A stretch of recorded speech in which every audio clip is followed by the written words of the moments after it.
And then we move on to the co main event, Henry Cejudo against Dominick Cruz. So like I said to you guys, I thought Dominick Cruz was going to win this fight, and the reason why I thought Dominick Cruz was going to win this fight is because I felt that his movement would be difficult for Henry Cejudo to read, and with that, I felt it would be difficult for Cejudo to land strikes.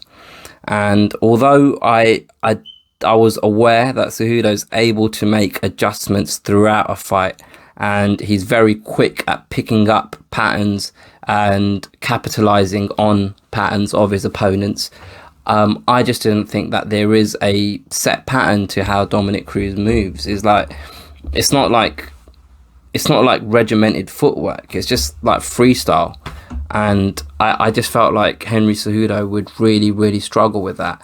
I felt like there was potential for there to be a couple of hairy moments for Dominick Cruz because Henry Cejudo has carried power up. In fact, I think he's got more power now at bantamweight rather than at 125 pounds. So I feel like he's carried that up or not carried it up. It's grown, like his power's improved at a higher weight class. So I felt that there was probably going to be some hairy moments for Dominick Cruz, but overall I felt he would win the fight on points. Clearly, he lost it in the second round, and he lost it with a knee that Henry Cejudo landed, and then he followed that up with punches.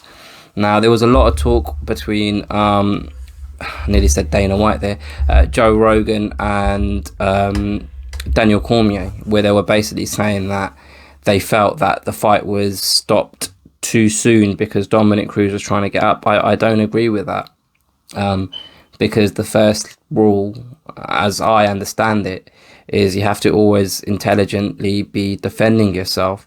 Now, just because Dominick Cruz was showing that he's trying to get to his feet, he was still eating shots while he was on the floor.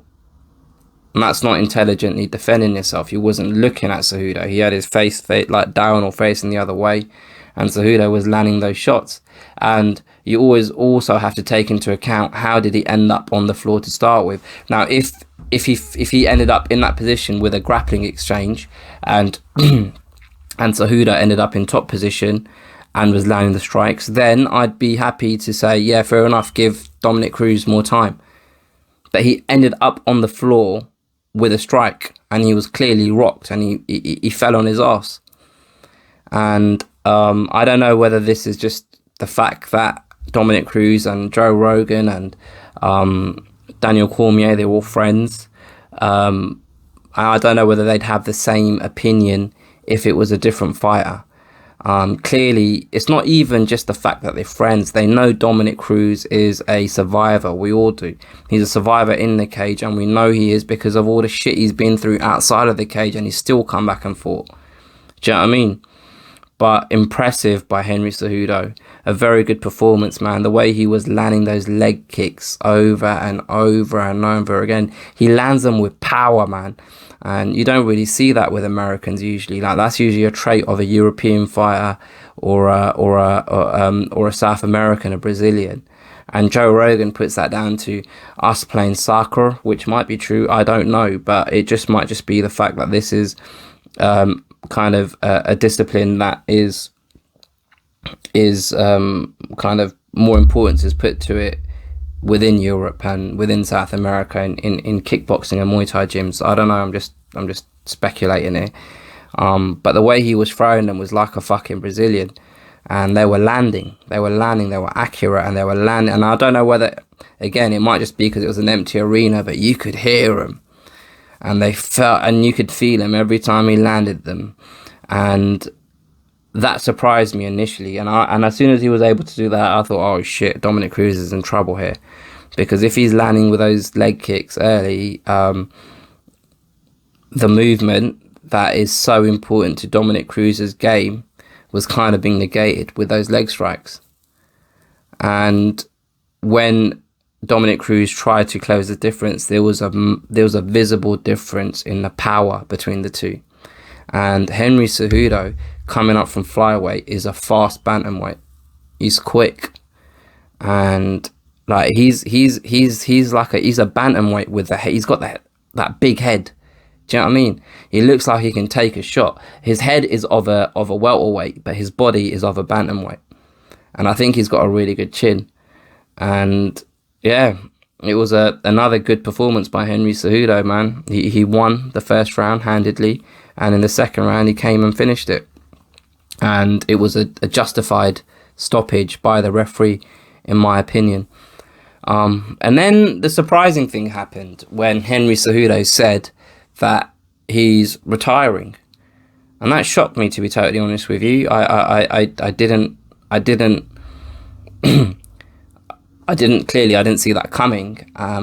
And I did watch the post-fight press conference, and one of the reporters basically asked Henry Cejudo that is this just a negotiation tactic?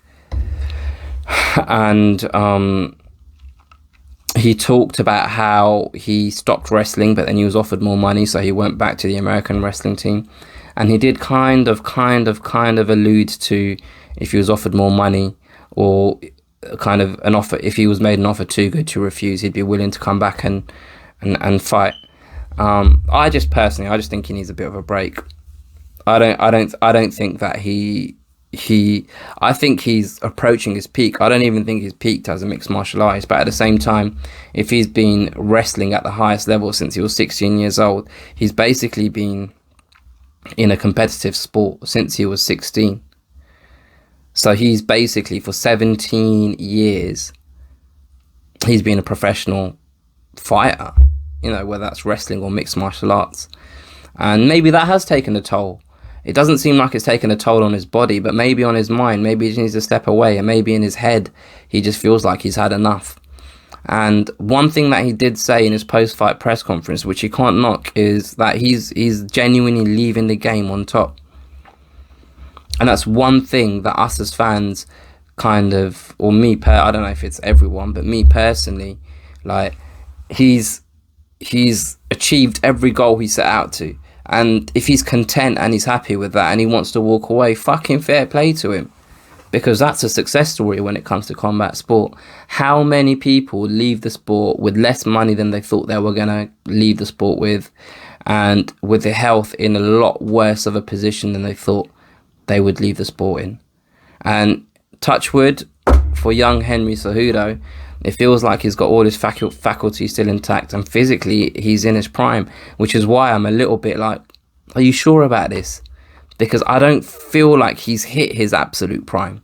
And I feel like he's got a couple of more big moments, and more he'll be able to dominate the bantamweight division for another year or two if he carries on at this trajectory. But if he's got to a point where he finds it hard to mentally commit himself to training camps the way he feels he needs to, then fucking fair play to him. Fair fucking play to him.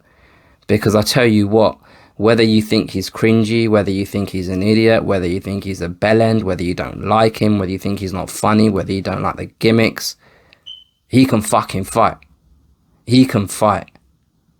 And all of the things that I just listed about whether you don't like, in the bantamweight division now, the names are listing as potential fighters that can fight for, which is now effectively a vacant belt.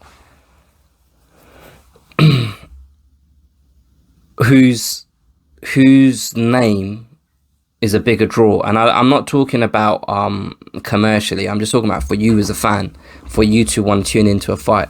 Whose name in that list is as big of a draw as Henry Cejudo's? For me, there isn't. I mean, Peter Yan is quite an entertaining fighter to watch, but I'd rather see Henry Cejudo fight because of all the bells and whistles that come with it. So, you know what? Like, you can knock him as much as you want. He's very, very, very cognizant of what he's doing and the impact he's having on fans. And fair play to him, man. Fair play to him. You can't knock it.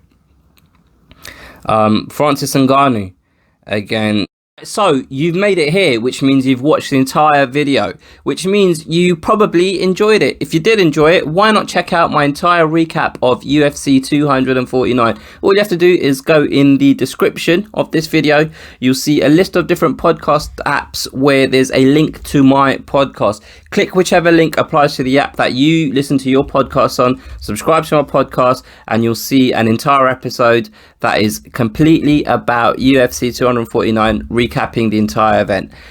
If you haven't already, please subscribe to the channel, subscribe to the podcast, and I'll catch you guys next time.